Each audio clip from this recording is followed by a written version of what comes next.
Hey, folks, thank you for joining us again for another exciting episode of YOMO. This is the Year of Magical Learning podcast. And welcome back to another week. So, today we are looking at Reflection 280 in a brand new book with three parts. So, this is part one of three. Yeah, so this book is called Linchpin. Are you Indispensable by the author Seth Godin. And this is a three-part reflection, actually. So I loved it, honestly. The book's about. Do you know Seth Godin? Like, do you know? Like, The okay, Purple all Cow. right. So, the Purple Cow. Yeah, I've actually never read that one. Is it good? Yeah, it's good. I Yeah. mean, it's obvious, like, how people say the compound effect. It's one concept, but can I explain why this? Talking about the purple cow, you're talking about you're talking about the black swan, right? Black Right. swan among the white swan, the purple cow among, purple cow, it stands out. Oh, It's a I see. marketing book. It's I marketing, see. okay? That makes sense. So no, I should probably go read a couple more Seth Godin books. The three that I've read of his, I've really enjoyed, and I know he has a lot more. When you find somebody that you like and their voice resonates with you, my I mean, experience is go do it all. if you're eating cake Yeah. and you love it, you eat some more. So Yeah, if you who's find stopping you? if you find a baker that's really good, like go back to that damn baker until you've tried all their flavors, right? If there's a shirt you like, buy seven. I mean, Right. Yeah. Yeah. why you say, "Oh, I don't know, I really don't like it, but I have to have a different." Who told you that? Well, it's a little different than that. I like the baker analogy. I like your cake analogy better because they can make totally different cakes. Like this could be a butter pecan or a red velvet cake or something like that, and then they can make like a lemon meringue or whatever. But I guess the point is Yeah, I that mean, there are levels too. Yeah, I agree. so they're totally different genres of cake. But it's still cake. But it's still cake, and it's the same baker. So I trust the baker now, right? I trust that Seth Godin as the baker will always deliver a good quality cake. It's like Steve Yeah. Jobs, like we were talking about yesterday. Like I Mhm. trust that Steve Jobs, when and Apple will come out with whenever I go grab my new device from the store, that they will do their artistry work, bring their best art out through their meaningful work. So Seth Godin's one of those people. I feel like at this point in time, he's pretty solid. And honestly, I didn't have a huge background with this guy. This was all relatively new up until about July of last year. So about this time last year, the first book that I ever read of Seth Godin's was The Dip, that was recommended by my soon-to-be boss when I was still at Salesforce, who was trying to get me to come on board to the company that I work at now. Recommended that book, The Dip. Rightfully so. The guy's really smart. And he was asking me what's important about my life. Why am I doing this? When we were going through the interview process, and we got on topic of a lot of different books and things like that. He was intrigued by what I was trying to do, and he gave me a little fuel for my own fire. The Dip was a book that inspired me to actually want to quit my job. And then when I started, I asked him, "Hey, that book was really good." I was like, "You got any other recommendations?" And he goes, "Yeah, my other favorite book happens to be another Seth Godin book. It's called Linchpin." And he goes, "Check it out." And I was like, "Okay, sure, fine." So I was like, "Of course, I'm going to read it." I liked the first one. He had made a good recommendation. I was like, well, maybe this one's good. So that's how I ended up reading Linchpin, and I loved it. Or a three-part reflection, right? So this book is about being a linchpin at work. This is the people that aren't afraid to bring their art out and what they do. The people that don't wait for somebody to tell them, "Hey, this is what you do. This is how you do your job." This book is about being a linchpin, meaning doing your best to not follow the rule book, but following your own rule book and doing the work that you love and pouring yourself into it and bringing your art out in whatever you do and becoming indispensable in the process, right? And I think, Steve Jobs is a great example of that, right? I mean, we were talking about that yesterday. That guy was indispensable to Apple. I don't know. I know Apple survived since he's passed away, and who knows how long they will, but I mean, look at like Ford Motor Company, Henry Ford was a linchpin, and you look at like Tesla, like once Elon Musk leaves there, like, is Tesla still Tesla? Like, it's not. Like, these companies are a reflection of these people and the cultures that they bring, and they are linchpins, right? Yeah. Lives on. Yeah, the art lives on, but like, does the company continue to carry the same themes? And this is something you and I've talked about with Club and many times. This is why we're doing what we're doing, is because we want people to understand why we're doing what we're doing. We want people to understand, like, this is about meaningful work and meaningful relationships. And if there's ever a time in the future, 1,000 years, 10,000 years from now, where, if we're ever blessed enough to create this universe that we want to create of Clubany, right? And somebody's ever looking back on it. I mean, hell, think about the United States Constitution. The universe that universe already exists. Hmm? It exists for both you and me. It's small, but it exists already. Agreed. Yeah, I totally agree with that. That's why we are, in a lot of ways, we love talking about this topic and we love strategizing about it. We love figuring out how we can move forward with this. But at the same time, this is also documenting that, of where these ideas come from and where so people can't fuck it up, basically, right? Like it's really easy to. Steve Jobs didn't document a playbook. I mean, I just read his biography, but that was somebody that just wrote a biography about Steve Jobs. Like that wasn't about Apple necessarily. I don't know. Is there an Apple playbook that was written about this, that they all documented this stuff before? And did Steve make sure that he wrote down everything that of his philosophies on life and how to I don't know. I mean, I really have no idea. So maybe he did, and maybe that's a way that they can carry that legacy forward. Oftentimes, like you see, you remember a movie, the book Moonshots, where it was be a gardener, not a Moses. I don't think Steve Jobs was a gardener. I think Steve Jobs was a Moses. I don't think Elon Musk is a gardener. I think Elon Musk is a Moses. I think Henry Ford was Moses. These people they come with the ideas and they say, this is how we're going to do it. Like, here's how we're going to do it. And then they leave. Right. And then when they're not there, like, it's hard to carry on that legacy, because it's not them. They are the brand, in a lot of ways. Right. Like Steve Jobs still reverberates, in my opinion, on Apple every single day, whether he's here or not, for the time being. And someday he won't, though. Like Sam Walton, does he resonate on Walmart anymore? No, he doesn't. Like, I mean, we all know what Walmart is and we all hate it. Well, eventually it'll fall apart, right? For a long time, he was a linchpin. So anyway, that's what this book's about. My reflection is message received, universe. This would probably be a pretty short reflection just because I don't really know. I don't know that there was a huge point to this one other than it was me reflecting on like one of those like, God damn it moments where it's just like, son of a bitch, you fucking universe, yeah, I see what you're doing. It was one of those kind of moments that I was writing about and just kind of capturing it. But I started this off with like, I really love my new boss, right? So he had recommended the dip. And when I asked him, when I went back to him for some inspiration, the second book he recommended was Linchpin. And I'm reading this book and I'm going, fucking A. I was like, Seth Godin, like, this is exactly what I want to say to my team. And I told you about this. Do you remember when I read this the first time? And I was like, true, because I was trying to reconstruct how I was going to do the core values quest for my new team that I just hired. And I was like, this is the book, man. This is the exact message. It's about feeling free to be yourself and to bring your art into the workplace, and to be the linchpin, to be the person that's indispensable, to be the person that is striving to be great at whatever they're doing because they want to, because they care about it, because they love it, and they're bringing their work out and anyway, I was like, my first thought when I read this book is like, this is exactly, if I was going to write a book about this, like I would have written this exact book that Seth Godin had just written. And it got me thinking, you know what, like taking a lesson from, how to win friends and influence people and all this other stuff.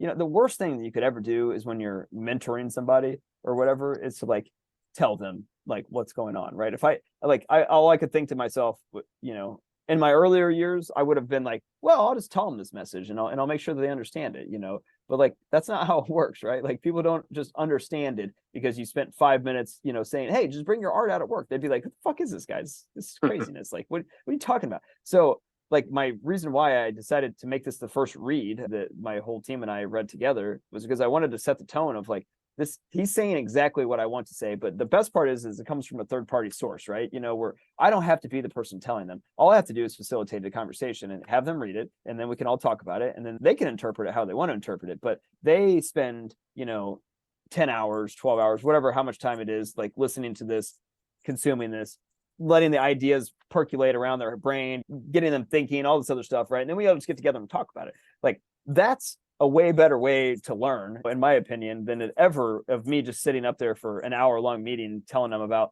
bring your art into the workplace.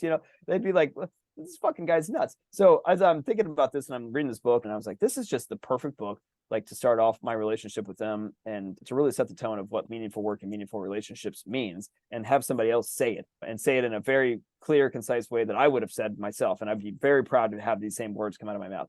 Then it kind of hit me and I was like, son of a bitch. I was like, my fucking boss like did this exact same fucking thing to me. I don't even know if he did it, if he's like some Jedi Knight or something like that. He probably did it before you even joined. I mean, that's when he'll give you the dip and say, well, what's the lesson you take away with the dip? And he's recruiting you. I know, and man. All he did is hand you a book. Say, look, here's little mysteries, right? I know. And then the book did the job for him. He recruited you while you were knowing. And then after that, he knew that you're gonna come back to him for another book, and he'll give you the next book, which is what he's supposed to be the leader for you. He's handed the book, half the book does the job for him again. That is the best leadership you could ever do. Is like whenever I talk to my team these days, I'm like, here, go read this book. You're curious about this? This is a topic. Go read this book. And then we'll come back and we can talk about it. And if they don't read it, then I know they're not really curious about it. And if they do read it and they come back and they have a lot of questions, I'm like, oh, we can have a better conversation. Then I can be like, here, go read this book. Because I can't tell them. This is the whole point of this whole journey, right? Like, we can't put together, 280 reflections, 3 years of you and I talking about and having conversations about stuff and condense that into something that they can just intuitively understand, and it all sinks in, and we're like, yeah, meaningful work, meaningful relationships, like Clubany, like they're gonna go, I don't know what you're talking about. But if you give them content and a little nibble, something to chew on, and they go and engage with it. Multiple of my team members now come to me all the time about this stuff, and we have great conversations. They ask me about this podcast. We were just talking about this podcast today with one of my employees. I finally let him know that we do this stuff, and he's now been listening to a few of these episodes, and he's enjoying it, and he's enjoying the conversations. And he asked me, he comes to these one-on-ones now, and he just wants to ask about, like, he has like a poignant question about some topic that he wants to learn more about, and then I give him something to go, chew on or whatever, in a book, maybe a recommendation or something else. And then he comes back and we do it again. Like, we've been doing this now for the entire time that he's been the boss employee relationship, And like, this is the thing though, is like no one ever learns because you tell them something. I mean, we've learned this a long time ago, right? Like, no one ever, they have to consume it themselves. They have to make sense of it themselves. And then they have to be able to go, apply it how they want to go apply it, and internalize it how they want to internalize it. And that's why, like, I when I read this book, I was like, this is it. And then I obviously, like I said, I had that epiphany where I was like, this is exactly what I'm planning to do to my team, which I'm assuming that my boss did the same thing to me. I'm so sad that I don't work for him anymore, to be honest with you. And but at least you I guess inherit some of his legacy, so you know exactly what you need to do if you want to hire somebody or recruit somebody. I guess he recruited you. I mean, to me, looking at it now, he recruited you like world-class recruiter. It's like, yeah. I'm seriously, like, I was not trying to leave. I had all kinds of apprehensions about coming to this company, because I was like, I don't know you guys. I mean, like, I'm one of those people that if I was ever going to leave a company that he didn't waste a single effort in terms of persuading you. All he did, I sold myself. I sold myself through him giving me a little cheese bite, to go nibble on. And then I was like, okay, I like this trail. Where are we going? Let's keep going, right? Like, that's the fun of it. That's the best part about being a gardener, not a Moses. You don't tell people this is the way. You give them something to nibble on, and then if they want to nibble on it, then they can follow that, and then you can give them another nibble. All the while, you're doing the same thing, right? We're all doing the same thing. It's just that I might be leaving a trail for somebody that's a little bit further behind me, but somebody else that's a little bit further ahead of me is leaving a trail. Like, I mean, it all works together, right? And the reflection on this one was message received universe. And I don't know. I'd love to get your thoughts. Yeah, go for it. Yeah, I think so. I mean, there's not really a lot we can talk about in terms of the reflection, but there's a lot of like different topics we can talk about. One of the topic that that comes to mind is, for me, the only open mind is an inquisitive mind. If you're not inquisitive, it's not open. You're not open to receive. That's why no one will listen to you if you tell them what to do. If you ask me a question, I'll answer. But I never tell you, hey, this is what I do. You should do this, right? Because for whatever reason, if the mind is not inquiring anything, it will not be open to receive. So it's useless. It will close up all the time. So the only way we're open is when it's looking for something. It's looking for an answer. So to me, that's an important reflection we can take out of this one, saying that, in order for anyone, that's why for me is, if you want to learn anything from me, I won't tell you what to do. I only tell you this is how I did it. Use it as a point of reference and see if you can use it in any way. So that, to me, that's the way we should do, right? And we can talk about that topic, if we want. The other topic that I want comes to mind as well is that I think that most people, when they go to work, they already are trying to bring out their art. They have that intention.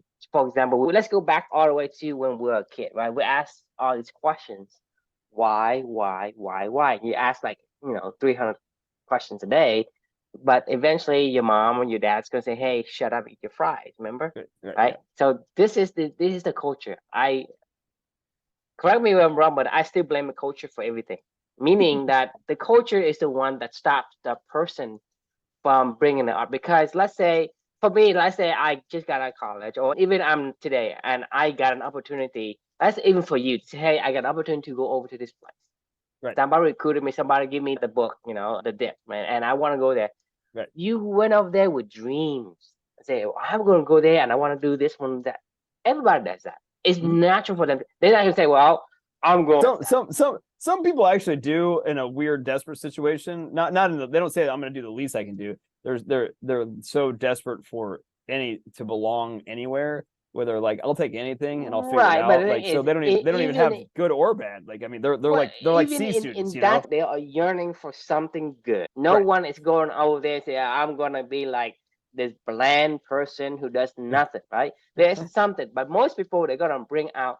But the moment I bring in my culture, my core values, the core values of the company slashes it. It slaps me across the face and say, "True, don't do this again. Because you do that, I'm going to slap you. I'm going to put you down to the ground." So this is the culture, Not embrace that. right? Yeah, So regardless, culture. So that brings me to the other point I want to make is when you say about Steve Jobs, Elon Musk, or Henry Ford, right? This to me is what we call, you and I call the seventh generation committee. You have to be able to create a culture that fosters the succession. If you don't create a culture that fosters succession, then it will say, well, anyone comes in, they can say, well, company can be anything now. Company could be, this and that. But if you structure your culture in a way that this is who we are, because then if you're talking about, let's say, you're talking about Nike with, the shoe, right? Nike. When we create this art, right? You look at Nike. You don't say Nike is an affordable shoe. You look at Nike as this performance. You're looking at Apple as this art. Hey, I stand out. So because you've built a strong culture, it will last, right? And it will last because you can say, well, I'm Apple, and I will make a very cheap phone, right? It just contradicts the image. And so in addition to that, that's what I want to talk about, because I think this is important to company in general, because we have to create a strong culture, but then we also have to create and instill the succession. The success founding principles, right? In company, there's always will be a seventh generation committee. Yeah. And that seventh generation committee will have successors. Successors are the groom that's going to be groomed by each of members in that committee to succeed them and to be groomed in a way that will preserve the core values of company. And to me, this is how art can continue to live. But if you don't, because you look at Motorola is a great, Sam Walton. Right. So these companies, because they have so many generations of these things, right? If you don't instill these kind of successions, then you can look to many cultures around. The first thing that comes to mind for me is the Supreme Court of the United States. Like, that's basically the seventh generation committee for the most part. Like, everybody can do whatever they want to do, but there's people that are always going to understand what the core values were of this country and what they were founded on and the principles of that, and to make sure that they are saying, yes, that aligns or that does not align. That is literally their job. They are the seventh generation of the United States. And that's the reason why we've been able to, in my opinion, evolve with the times in a lot of ways, but still remain true to who we are. Or you could look at the Catholic Church with the cardinals and the Vatican and the Pope and the succession and leaders. Like, that's always the same people. It takes a long time to get to those roles, and it takes a long time to understand what the Catholic faith is and to practice it, to internalize it all, to really understand at its core, what is this thing? What is this club that True and Chris care so much about, spend so much time to try to find a life, what is Buddhism, what are, like, all these things, right? Like, you have to understand what it fucking is at its core. Like, I don't think people understand what Ford is anymore at its core, right? Like, I mean, it's just a fucking car company that makes some cars at this point in time. I don't think that people understand what Walmart is at its core anymore. It is just a discount retailer that, you go get cheap shit at or whatever, or, and you have a lot of hassle at. Like, right now, people understand what the core of Tesla is. It's a technology company. It's innovative. It's trying to move the world forward. I mean, I don't know. You name all the superlatives that you want to name when you think of Tesla. There's a reason why. And the same thing with like Steve Jobs and Apple, right? Like, I mean, you thought of Apple as think differently and like do differently, and like we're going to control the UI, we're going to come out with amazing new products, and we're going to wow you because we know better than you, and we're going to curate this shit. I mean, hell, you can even think about this with like the movie theaters. This is like the fat head, really, versus the long tail. Like this is about control, but passing on the idea behind the control. Like I don't know that Steve Jobs did that. I just finished his book, and I understand what he's talking about, but and I'm sure that he left those other people there, but like to understand that lived around him. But once you're the third generation removed from Steve Jobs, like, are they going to remember Right. that? You're gonna have to create these successions in a way that is clear, because to me, Steve Jobs handpicked Tim Cook, and Tim Cook is very much like Steve Jobs. Okay, his demeanor and everything. Actually, he's not like Steve Jobs at all. He's super mild mannered and no, his directions of the company. Right? Oh yeah, like he understands Steve Jobs' vision. That's what I'm saying is because he instilled that vision and he created this legacy. Right. And to me, like Steve Jobs versus Elon won't have a legacy. I don't think he has a legacy because Steve Jobs is like, doesn't matter what you do. I don't care what you do. I am Apple. Right. Yeah. You look at Elon. Elon is a guy who does many different things, right? He's going to say, hey, I built Tesla, now I leave. Now I go do Twitter and I leave, and I'll go build this X and I leave, or whatever. I build PayPal. Right. So the thing is, no one remembers Elon Musk as for what is Elon known for? You look at Steve Jobs. What's Steve Jobs known for? I mean, just Apple, pissing excellence. But there is something. It comes right away. He's an artist. When you mention Steve Jobs, there is an image. You look at Nike. What is Nike? Make the image of Nike, right? Just do it, and it's athleticism, athletic excellence, right? Performance, exactly. So that's why the legacy has to have that. You look at the Catholic Church. What they do, you know what they do, and whether you like it or not, you know. Even if you hate them, you know what they do. So this is to me is important because you have to profess your belief. Your core values has to show. You have to exude, have to live your core values. If you don't, no one knows what you do. Mm-hmm. And if you don't create this succession, planning, the seventh generation committee, it will not continue. Because the thing is, for us, we say if we the person that starts the company, and we say, well, this is how company would operate. This is our vision. In order for you to become this Supreme Court justice, these are the premises. These are what you have to protect. Yeah, this is what you have to care about. This is what matters. You have to look at these and make your decision from then on. But also, in addition to the constitutions and the values of company, we also dictate how you're going to pass on the torch to the next person. Right? But you have to spell it out, because you can't say, well, my core value is Ohana. Ohana means family, and leave it at that. Right? What the hell does family mean? Right? Yeah, what does that mean? Yeah.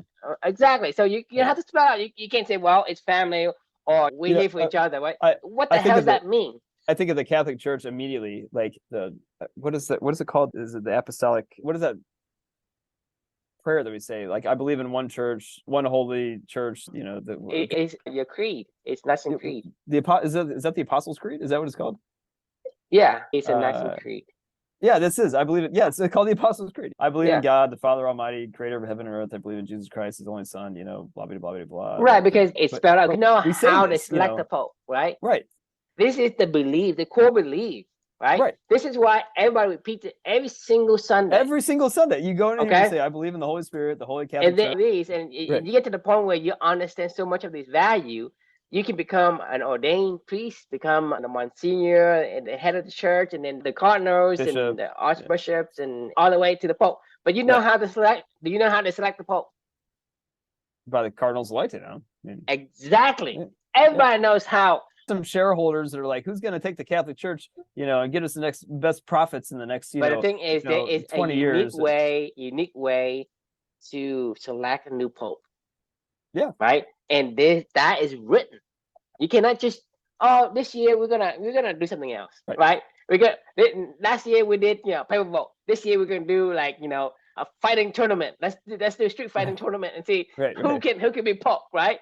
So that's the thing is, if you don't dictate how things are being succeeded, then people will put in whatever ideas they have at that time, and then your art becomes it's no longer art. This is Steve Jobs. Something else. This is Steve Jobs' argument, like that I actually agree with. Like, I mean, once again, like we'll have many reflections to come on that guy in the future. He was a total asshole, but I think at the comparison is like Bill Gates or something like that. Like Microsoft's legacy is already gone. I don't even know what Microsoft is anymore. It never had a legacy. It was always about just making more profits and doing whatever the market needed, and that's what it continues to do today. It's exactly what you say. IBM is the same whatever way. Dictates. It's whatever the market dictates. So Steve Jobs saying it doesn't matter. I make what the market does. Steve Jobs says, I still do what I do. I mean, right? Yeah. Apple can't sell anything, and we won't buy it because the market dictates. But Steve Jobs saying, "No, well, actually, that was back when Scully took it over, and he went after profits, and he forgot the vision. Like Steve Jobs was young, and he didn't understand that gap in time when he had like a 12-year gap in time between 85 and 97 or whatever, when he got ousted and when he came back, that it all fell to shit, right? But at the same time, like, that was a perfect example of like when you lose there was a vision at the beginning of it, but it wasn't specified, like there was no succession plan. It wasn't written because Steve Jobs doing what he does. It's like, hey, I have this idea of my life, what I want to do, and I do regardless of what people say, and that's that. And because it's not written down, it's not being professed to people, it's not being passed down, so he get ousted by the board. And then later on, he bought Pixar and Apple. No, that's not how they came back. It was that Next Computers. Right. So they bought Next because it was like Apple was failing and they needed a new system and they wanted something unique. And Next was about to collapse. And the one thing that they had built was like a unique operating system. So Apple acquired them and Next went away. And that was how Steve got back into Apple. But it had nothing to do with Pixar. He was the CEO of Pixar when he came back to Apple. He was still the CEO of Pixar. So that had nothing to do with it. Was Next. Next Computers is what they bought. And that was how he came back. Right. But like I said, without something is being written or being told, people don't know. It was lost. You go to any company and no one told you what their core value, what it expects out of you. And the thing is, for one thing, is to say that, hey, we are Ohana and you 5 to 11, right? You just doing lip service. And so that's the thing is, all goes back to what I say is I blame culture. And culture is super important. So culture can be good, it can be bad. It could be, the thing that suppresses you or the thing that lifts you up. And that's why I think for us, as far as company is concerned, I think we're doing the right thing by having the 7th generation committee, and we're documenting things, and we are basically professing to people, this is who we are. We believe in one holy Catholic and Apostolic Church. We'll have our own little, Clubany creed. And we sort of do already, meaning kind of, yeah. Relationship, we believe in not running for trains. We believe in, never do it alone. We believe in meaningful work and meaningful relationships. We believe in having a little fun some fucking times, learning every single day and all you do. I mean, like there's a million things that we believe in what we do, and we try to live it every single day. For me, that's what a linchpin is. That's why I love this book so much, honestly. It's people that aren't afraid to know who they are and to try to bring out who they are and the work that they do, and to say, I don't give a shit what everybody else, I'm going to do what I know that I can do. And this is why I keep talking about Steve Jobs right now, because this is the flip side coin of Steve Jobs. Like, he didn't give a fuck about anybody. Like, that's why I don't want to be him. That is not who I want to be. He discounted all meaningful relationships out of the balance equation. He just said, I'm going to go all in on meaningful work. And it's extreme on what he did. But to be fair, he was an insane linchpin that way. He was an awful person on the other side of it. Like, our goal is to do them both together. And that's how we're going to be. Well, I don't think I look at it that way, because, I do. I mean, meaningful relationship is, to me, is back to the basic. Be yourself. And when you be yourself, the person that attracts to you and attracts to me is the thing that aligns. And so you say that Steve Jobs may not have meaningful relationship. That's what you think. Maybe there's somebody else behind him, maybe his wife or whatever, like him for who he is. Because the thing is, the thing is, you're not here to please anyone. Because if you are, then you're not going to be linchpin and you're not going to be happy, because you are here to cater to other people. And to you, if it doesn't align with who you are, then it's self-inflicted misery. And so to me, regardless, the thing, you have to accept who you are. You can't say, well, like for you and me, I say, I want to be this majestic eagle. I want to be this king of the jungle. I don't have that personality. So why trying to be that? I won't be happy. because it's not who I am. If I'm the beaver, then do the beaver. If you're the raccoon, then you be the raccoon, right? And you enjoy doing the things a raccoon does, Yeah.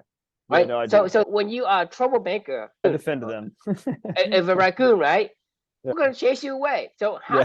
how do you build meaningful relationship when people chase you away? People say, hey, blah blah blah, right? Everyone runs away from you. So That's a how good do you point. build meaningful? But you have other raccoons to be in a relationship with. That's you get into trouble together. So that is the meaningful relationship. Relationship, you don't have to be everybody. It is the I, people that you I, care about. you've sold me on that one. You're right. Like it's But it's important for you to be yourself. Otherwise, the yeah, other relationship it doesn't come. right. Because if you exude this vibe of, I want to be a duck when you are a beaver, right? The duck comes to you and say, well, you're not really a good duck. I don't like you. Right. And the beaver comes and say, well, I don't want to play with a duck, right? So in the end, you get no one. You know what Yeah. I'm saying? But if Yeah. you are true to yourself, then the duck say, I hey, agree with you. Yeah. he's Yeah. clear. He's You ma- not a duck. I don't need to play with him. The beaver say, oh, I was looking for you my whole life. Let's go build bridges together. I'm gonna yeah. build dams together, right? That's what I'm saying is when you go to work in today's society, you can't really be a linchpin. You just can't. It's hard. You cannot be a linchpin unless you can find the environment that allows it.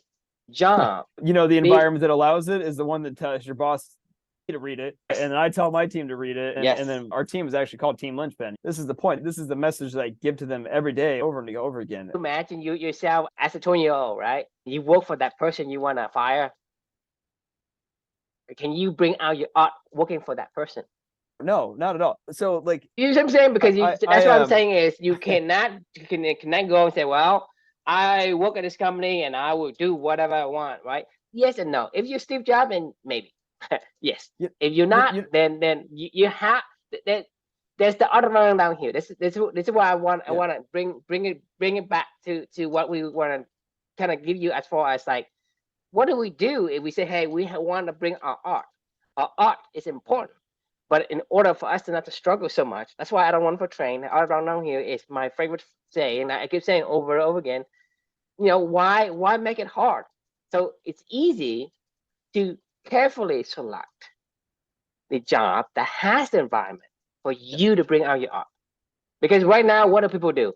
Right? They Oh, just I go live anywhere. I live in the city. This is Yeah. closest. It's closest to my house, so I Seems go like over that there. place is Or like, it I pays hear good more. It things. pays more than Yeah. that way. Right. Or it has a name. Like I told Right. you about yesterday. Like, hey, because thing is, people work for a big name company, and whatever, and they go to parties and say, hey, I work for Google. I work for GE. Right. Google make $100 billion extra of revenue last year.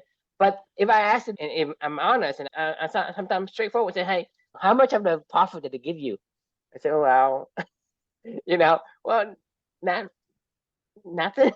Yeah. Right. But then that's the thing is, that's what I'm saying is people don't align the values that gives you the ability to bring out art. They prioritize the distance. Like the thing is, like I said, when you go buy a car, when you go on vacation, you spend like 3 months, a year planning your vacation. You took a job. When somebody calls you, say, "Hey, I got an interview for you." You interview, and they say, "Give you an offer a job," and say, "Okay, I accept." So, how fast do you take a job? And the job say, "Hey, you got to move to the city. You move to Alaska. You have to move." And Yeah. people do that all the time. Correct me if I'm wrong, but this is what I see people do this. All they do is they do whatever the job say, and the job is either by distances or by the payment, like how much they pay, right? Right. And by the Oh yeah. reputations of the company. Actually, there's So these things uh aren't aligning with what you need to become a linchpin because Google already has their culture. If you don't align with the culture, right, they're gonna kick you out. it's not you're not going to work there anyway. Like there's a coworker of mine has a friend of his that he recommended to work for me, and I'm not hiring right now because I don't have capacity to hire right now. But I've stayed in contact with this guy because I like him a lot. I think he'd be an amazing cultural fit. And if this is my company or if this is Clubany or something like that, I'd be like, we need to get him in there, True. I would be like, I don't care if we got to figure out how to go get more funding for scholarships or whatever. This would be a great fit of somebody that I want to get involved in this, right? Unfortunately, I don't have a spot for him. He got laid off from his job. He worked in the technology space and There's been a lot of layoffs in that world over the past 6-8 months. Unfortunately, the company he worked at was a part of that. And he's still relatively young in his career. He has values all over him, like that are just, he wants to be a linchpin somewhere. He wants to be a linchpin anywhere. And like this kid will try and bring it out anywhere that he goes. And I was talking to him just a couple of weeks ago, and he was like, I'm getting close. Like, I need to make it. My severance is running out. Like, I'm young and I got to keep making money, like I can't just wait. And I was like, look, I can't put myself in your shoes. However, the only advice that I will give you is I would love to hire you. I can't hire you right now. The one piece of advice that I would give you, if I could go back and I was 20 years old, and I could give my 20-year-old self some advice, it would be, don't take any job just to take a fucking job. Never do that. Go find the places that align to who you want to be, and then go tell them, I fit here. I want to be here because of this, this, and this. And they will go, damn, this guy really wants to fucking be here, and I'm going to bring him in. I'll find a spot. If somebody came to us and said, hey, True and Chris, I really want to be in clubbing. I've listened to all your guys' podcasts. I've read blogs or whatever. I've seen what you guys do. I've talked to a few people that have said, like, this is, what you guys are doing, why you're doing it. And I want to do that. I want to do that. Like, and here's why I want to do that. It's because X, Y, Z. And this is why I feel like I would want to go into this place. And this is why it aligns to who I want to be. And then we would go, shit, yeah, like we'll figure out a way to get you on board. Like, those are the people that, like, you can't say no to them, right? Like, you can't turn them away. And then those people turn into those people that become cardinals of the Catholic Church, because they're the people that are like, when I was in high school, there was people that became priests, right? That I went to school with. I went to a Catholic high school and a Catholic grade school. And there was people that went into the, not monastery, but what do you call it when you go to like Catholic college? Like, yeah, it's a monastery. Monastery, I think it's monastery. Anyway, there was people that went into that because they were like, this is me. I want to go there. This is what I want to do. And this is what I want to do with my life. And if I'm the Catholic Church, I'm like, okay, great. I have 2,000 students who went to the school. There was one person that, or maybe two people in that entire place that wanted to be a priest. Like, and then they say they want to be a priest, then you fucking take them. Like, you know what I mean? Like, you go, like, why do you want to do this? They're like, I'm telling you, I've spent a lot of time immersed in this stuff, and this is what I want to fucking do. And I want to go learn more, and I want to go figure out if this is the life that I want to live or not, and like, and those are the people that are going to succeed. Those are the people that are going to become the priests. Those are the people that are going to continue to explore their spirituality and the Catholic Church and all the other stuff. And those are the people that are going to one day maybe become a cardinal to elect a pope. And those are the people that are going to protect this culture. Become pope one day. Exactly. Exactly. Like businesses will just hire people who's like, oh, we need to fill bodies. Awful decision. Employees will go, well, I just need any job. Awful decision. I get it. This is me in a glass house and not worrying about where my next paycheck is coming from, and not worrying about making my kid has a sickness or whatever, I need health insurance. Or I get it. Like, I'm saying, in my world, the gravest mistake you could ever make is put yourself into that environment, because it goes back to what we were talking about last week of, like, when two people are in a place they don't want to be, it's just a negative shit spiral downward, right? When two people are in a place they really want to be, it's just an incredible spiral upward. Gasoline on the fire. It is. That people overlook the important aspect of the core values and the environment. A lot of people say, well, the thing is, I'm sure he can get a job somewhere. It's just that people expect him to get a job in a certain field, in a certain range of salary, blah, blah, right? The thing is, if he goes to a place where he can be a linchpin, it breaks the ceiling easily, no problem. But the thing is, to me, if you live in America, I mean, even you have no money, you can still survive, okay? America is great. I mean, people will take care of you. Right? You don't have to worry about dying. They won't let you die, yeah, but you won't die. So the thing is, you can say, well, I can work for some place that I really like. It will catapult you faster than you will go to a place where you expect the salary is this level and you can't even break the ceiling. But the other place where a foster the linchpin in you, the art in you, it's going to be like gasoline on fire, and it's going to fly, right? And to me, that is more important to prioritize than what society tells you to prioritize. People say, hey, look for the highest paying job, looking for most prestigious or whatever. What people care about more, like what's going to wow people at a party. Yeah, I agree. I mean, you impress. I mean, the point is, we are conditioned to try to impress. And that, for us, for the most part, it exhausts our willpower, because it's a lot of work. If you are constantly using your power for those area of focus, then you have no power to put in the art. And then your life won't go anywhere. Because you think about it, if you continue to be this person and you happen to die one day, what would be said on your tombstone? Because for me, you worked for Ford, you know, in 200 years from now, they're like, going to go, if what you the fuck don't is care Ford? about cars, then that is meaningless. Yeah. That's probably slapping your face. For Yeah. me, it's like, hey, on my tombstone say, this guy don't run for train. To see my tombstone, you know what I mean? Yeah. Cool, actually. What does that mean to anyone? It means shit to anyone, but it means a lot to me, right? Because you live for two. What does that mean to anyone? It means shit to everybody, but it means a lot to you. So that's the thing is, I mean, it could be, yeah, this guy's a billionaire, but In what then? 1,000 years, a billionaire would probably be like a thousandaire, and they'll be like, "Oh my god, that guy was a billionaire!" Like we all make trillions of dollars now. So I think the thing is, a lot of times society is not very kind to us in terms of what we can do to bring out the art. So we have to find the way, like I said, run down here is find the environment first. The faster for you to upshoot your career. You can be linchpin in that, and it's gonna be easy. If you go to a place where it's gonna suffocate you, your flame of core value will be burnt out and will suffocate, and it will just die completely. Like all of these art that you think that you want to bring out, eventually it becomes jaded, and it just that it either get buried or it just completely disappear. That's why a lot of people work for a company for so long, right? They hated the job, but they are so delusional in it. They don't know how to go back anymore. But I guarantee you, everybody that is start, fresh from college or whatever, or have this dream of going to a job or going to whatever and dreaming of making a difference. Because no one said, I'm going to go there, I'm going to be a shitty employee. No one says that, right? It's only after you go into a company and you get smacked around and suffocate. I would respect the shit out of that, because that goes back to our getting F's versus C's versus A's, conversation. I would be like, man, if you can get hired somewhere and say like, I'm gonna go fuck this, I'm not gonna do fucking shit until they fucking fire me. It'd be like Office Space. But the thing is, the guy just like walks in one day. The dream of fucking up the job, right? That's the dream. So everybody has a dream, has this eager anticipations of doing something that makes them feel like I have accomplished something great. Man. I'm going into this company, I'm going to make a fucking F, right? How cool. I mean, you up all night and say, I can't sleep. I get so many ideas how to fuck up this. That's a dream.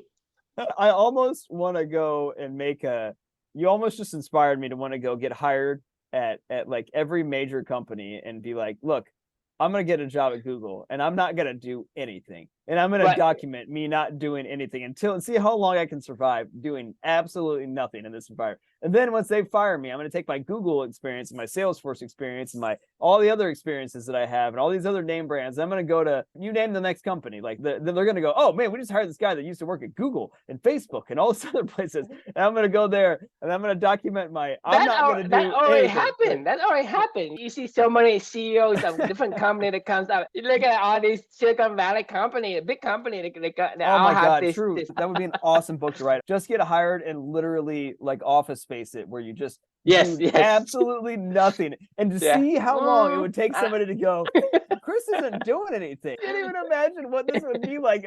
My boss coming to the realization going, I think he's fucking with him. It's like, he doesn't do anything, and I'm going to go, yeah, no, I didn't do anything. I'm going to see how long I can survive doing absolutely nothing. The best role to do those in is a leadership role. Because like, I don't have to do anything. Because like, technically I don't have to produce anything. So like nobody would ever even check in. I mean, I think I could probably go just being nice to people. I could probably go, I'm going to give myself 18 months. But that's already exist though. I'm talking about intentionally going. I think I can go 18 months. I think I could do like, give me an over under of a year and like, oh my God, you should start to do bets like, on this, like you should take the over under of like this guy just got hired at Google. I was willing to say at least a year without people even notice shit.